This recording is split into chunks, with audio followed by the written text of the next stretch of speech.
Today's video is all about quality. And what does that really mean for mountain bike YouTube?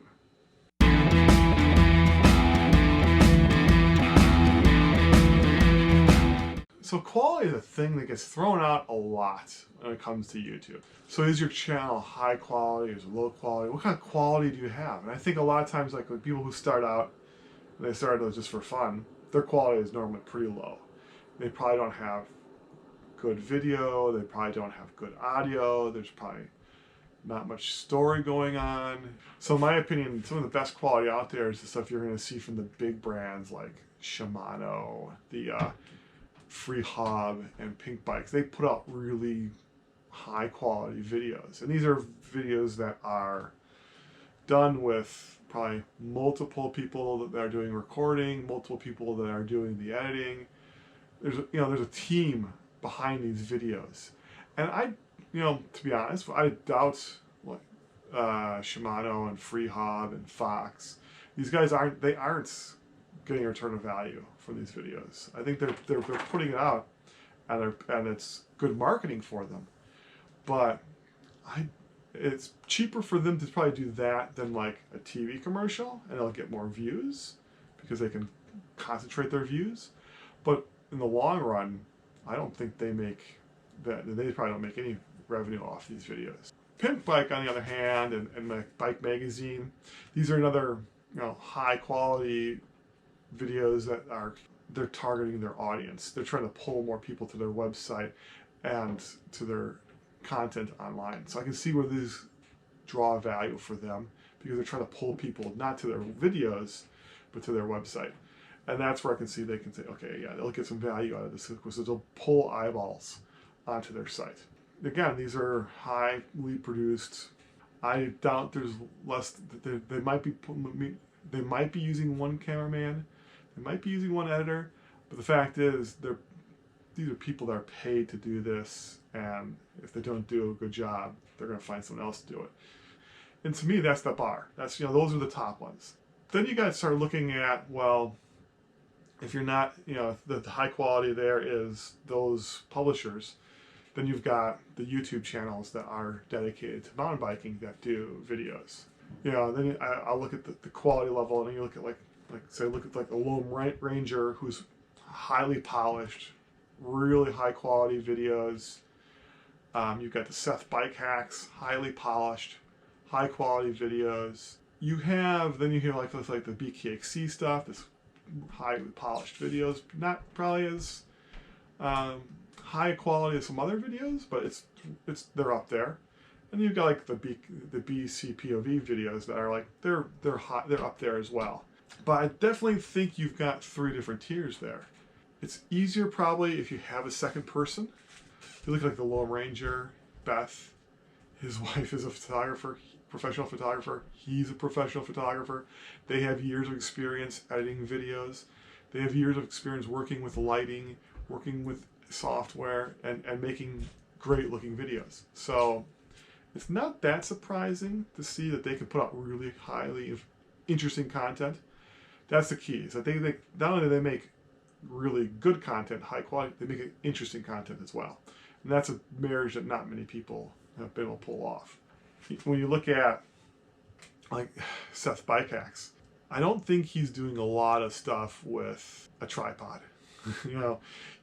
There's a few out there that might be, but I think there's quite a few of this. There's a second person that we just don't see, that's doing all the video recording and doing some of the editing, it sounds like, as well. And this is a guy that this is a job. This is their full-time 40-hour-a-week job. And he were putting out one video a week. Now he's doing 2 with a side project. But that's a lot of time to invest in your editing and making your videos. And that's just something that most of us don't have. And that's where you look at like BKXC, BCPOV, Lone Ranger. These are guys that are professional, full-time YouTubers.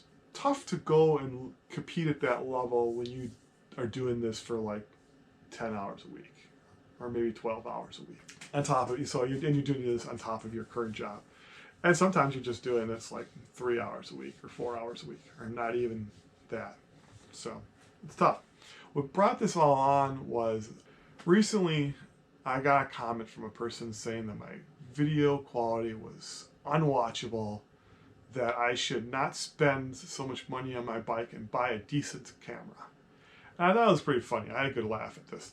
And I kind of trolled the guy back because I thought, he was being, sincere and trying to help me out, but he's being a dick at the same time. So I rolled it right back at him. It was a good time for me. I was bored. But it did make me think a lot more about quality and what are the things in quality that you need to have as a YouTuber. And at the high levels are definitely going to be sound, going to be video, and there's going to be some of the story. You have a lot of early on channels that don't have much of a story. They're just recording. They're just recording a video. They're recording their ride. Hopefully they're chopping it down so they're just giving you the interesting bits.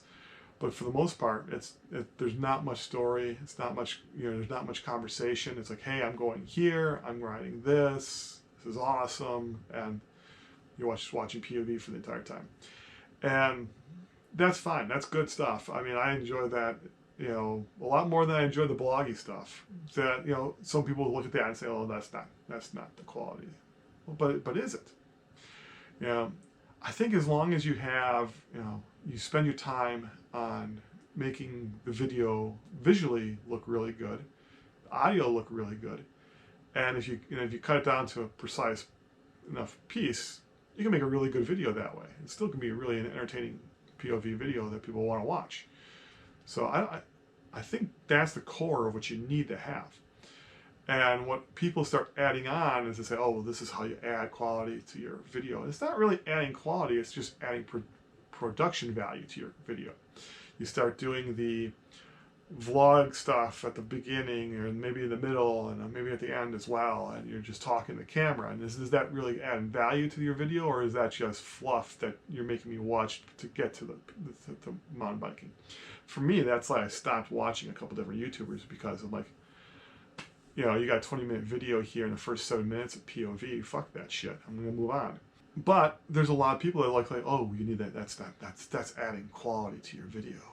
The thing that was hilarious early on is that there was a whole bunch of YouTubers adding a drone to their video footage, and the drone, I mean, it's it's okay, but if you're just making pretty pictures, I mean, throw up a camera, let it run for an hour, and then cut it down to like time lapse it and give me that in 30 seconds. That's more interesting than just drone flying around.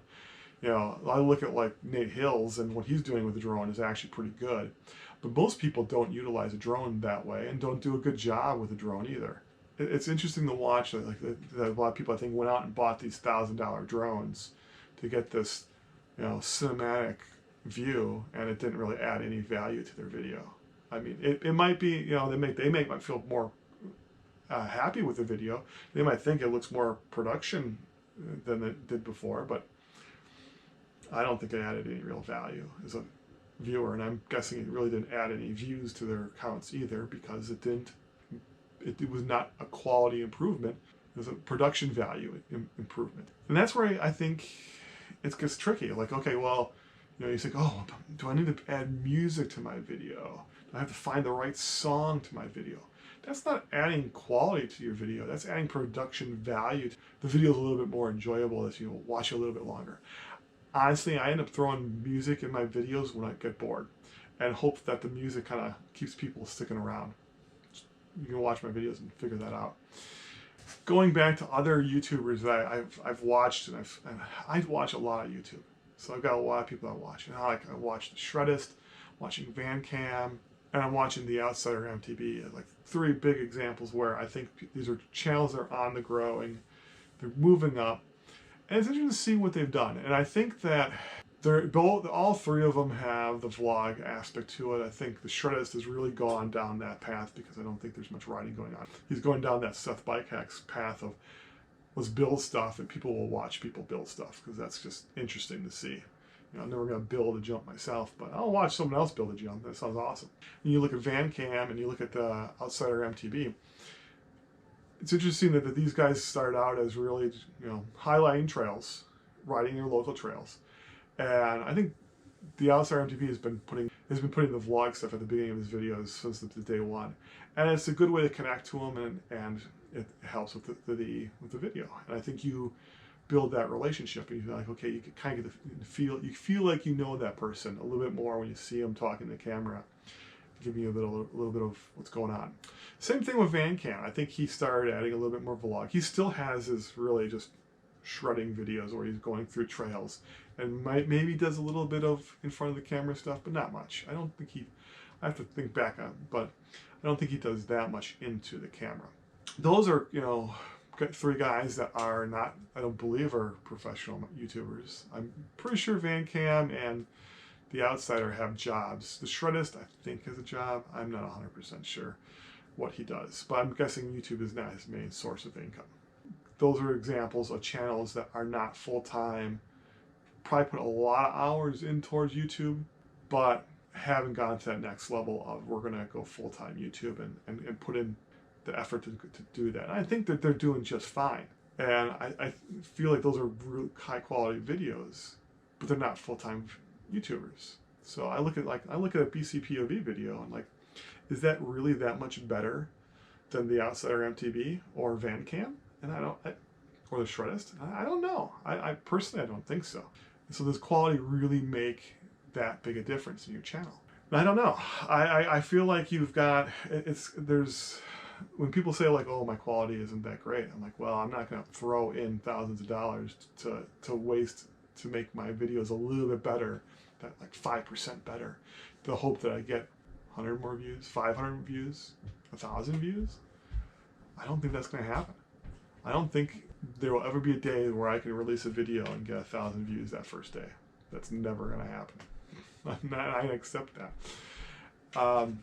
Do I have a loyal audience that comes back and watches a lot of my videos? Yeah, they do. And I think that is the quality that I do provide in my videos, where I hope that my audience relates to me, comes back because they want to see how I'm writing, they want to see where I'm writing, and enjoy the content.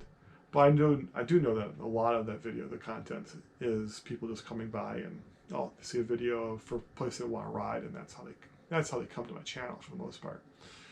That's fine. That's how I think most people find videos, and hopefully they watch the video, decide to subscribe, and stick around. It's kind of an interesting little rant this turned into. I don't know how I'm going to cut this up and make this cover the points I really wanted to cover, but this is becoming more of a longer form than I was totally intending these videos to become. We'll see how it goes. Thanks for watching. Go ride your bike. Stay safe.